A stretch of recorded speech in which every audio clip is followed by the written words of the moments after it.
Hey there, one of the simplest ways you can level up your overall health and well-being, both physically and mentally, is by, in one fell swoop, 5 minutes, prepping a whole bunch of breakfasts and snacks that you know are gonna give you a burst of superfood nutrition. And so what I like to do is I get these 8-ounce jars. I got these at Whole Foods. You can get them off of Amazon. They're ball jars, and then you can get these lids. I get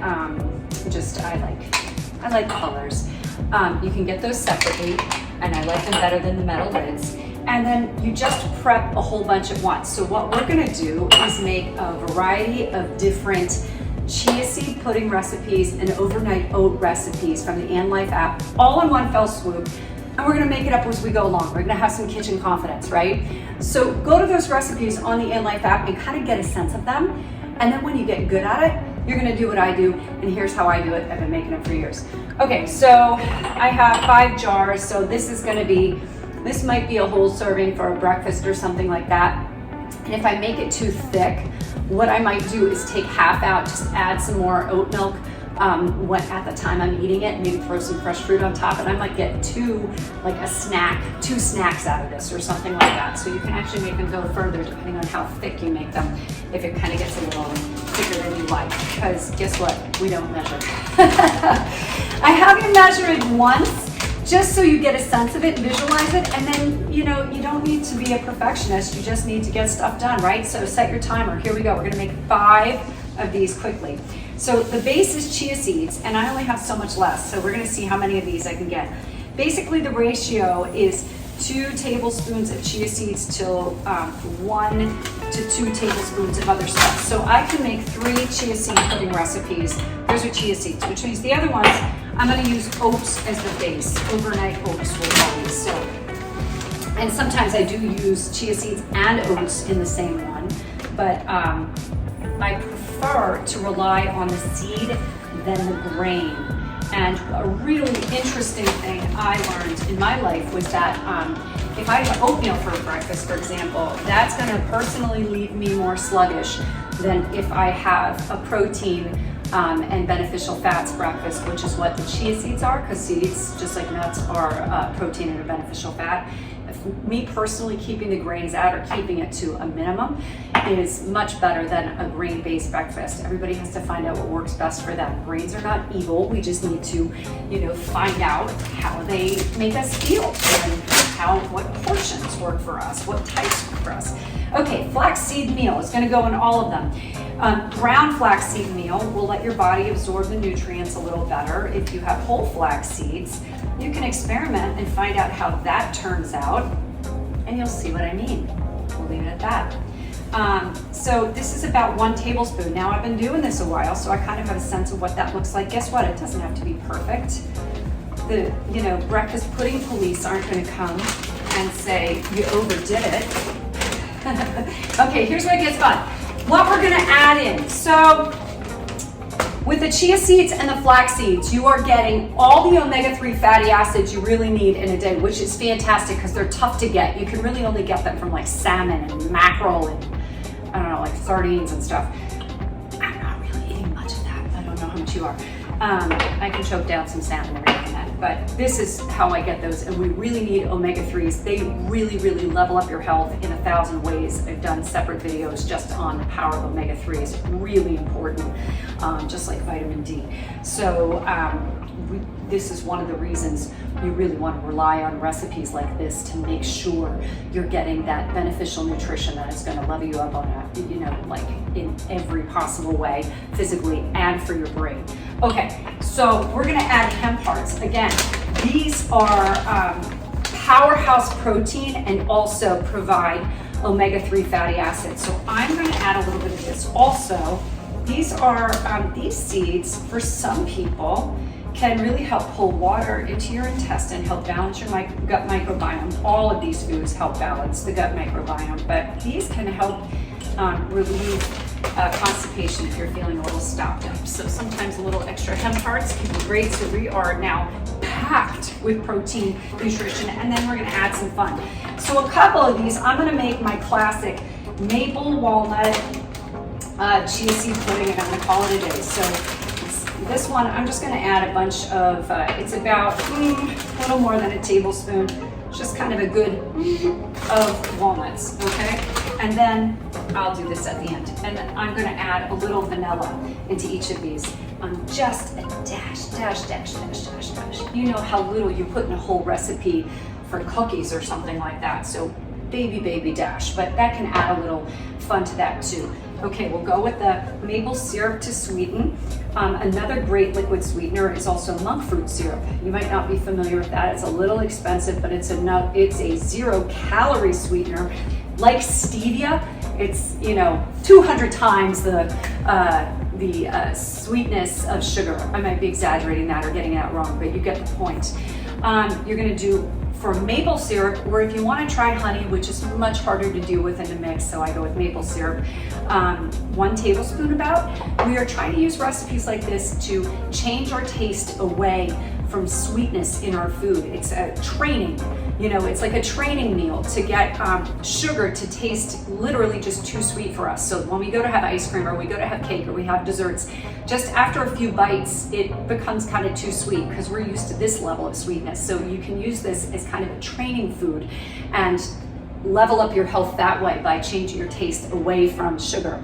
So if you're gonna use a stevia or a monk fruit, please use it really sparingly because it is sweeter than sugar. And if you have a sweet tooth already, we want to train you away from sweetness.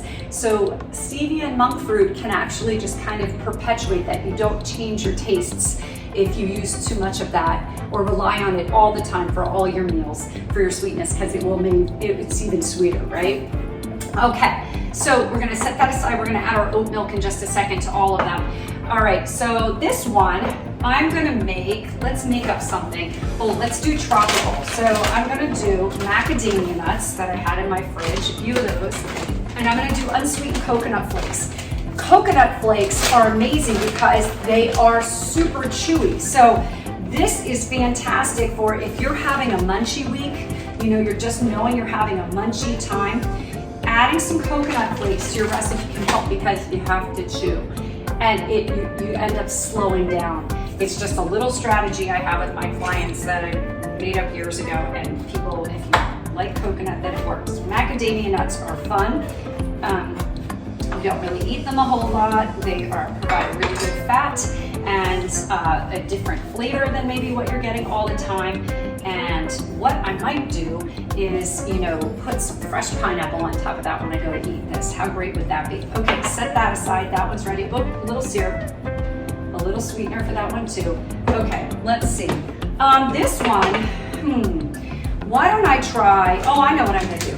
I'm gonna go with some sliced almonds. I'm gonna call an audible here. I have, so just a zhuzhi. I'm gonna go with the sliced almonds. I had some pomegranate juice, some concentrated, pomegranate juice. When you buy juices, you only want the real thing. Make sure there's nothing but pure fruit juice, no corn syrup, no added sweeteners, no sugar.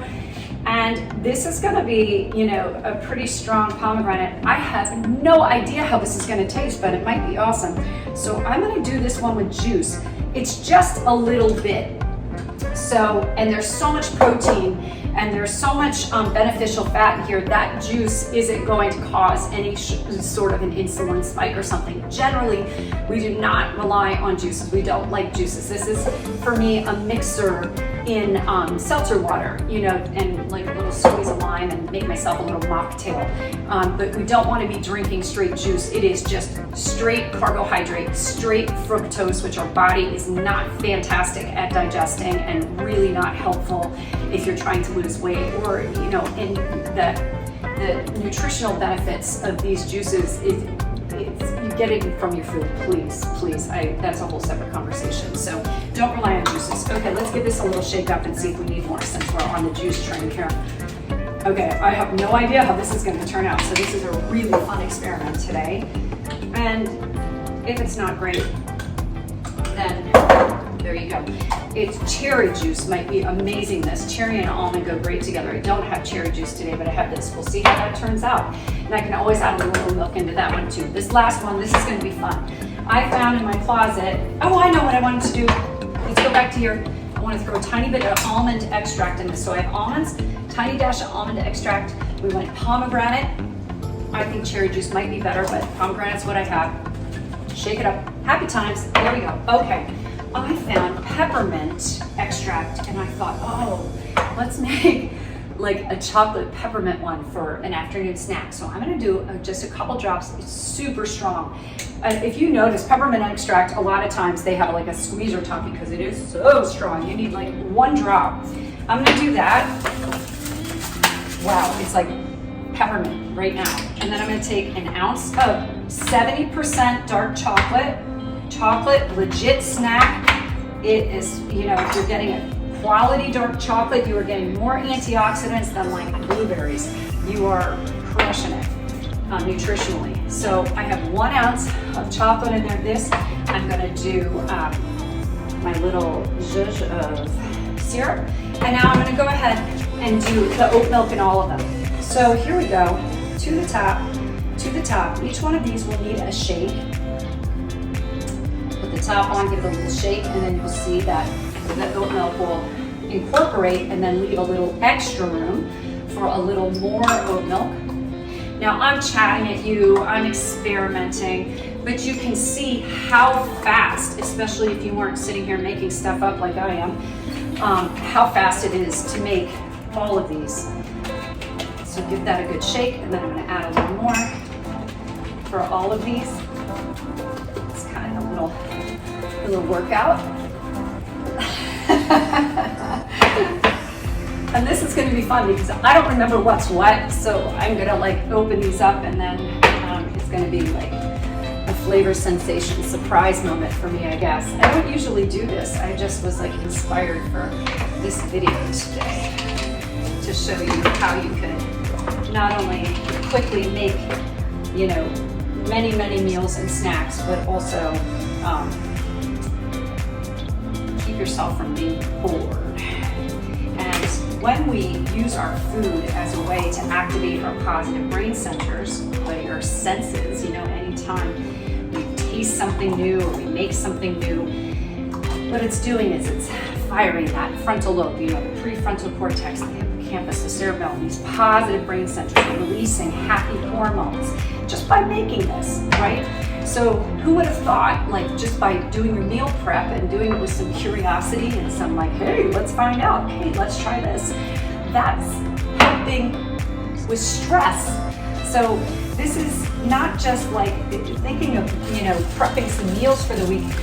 Try not to think of it as a slog. Try to think of it as a self-care moment. You're actually training your brain right now not to over-respond to stress. You're giving yourself a leveling out. Right now, we're finding a nice level playground for our brain to hang out in to start the day, and it's a really good thing. Okay, so I just blend them up. All these things live in the top of my fridge. I try to make things as easy on myself as possible, so that takes 2 seconds to put away. I won't bore you with it. I have the one fruit juice one, which I never do. I'm positive I'm gonna end up adding oat milk to this because, I don't know, well, we'll see. But, you know, be fearless in the kitchen, experiment, have some fun. The chia seed pudding recipes and the overnight oat recipes are all in the InLife app, and use them, please, for inspiration. You know, if you're somebody like my dad's wife, she's a scientist, she's measuring absolutely everything. If that makes you happy and is comfortable to you, then use those measurements. But I do encourage you to like branch out a little bit. Don't be afraid that you'll get it wrong. There is no right or wrong. You know, use a little more, use a little less, figure out what works best for you, and just kind of use them more as a suggestion. Okay, I hope you enjoyed this. Happy breakfast, snacks, lunches, whatever you use these for. I want to find a chocolate one. That's the one I want today. Excuse me.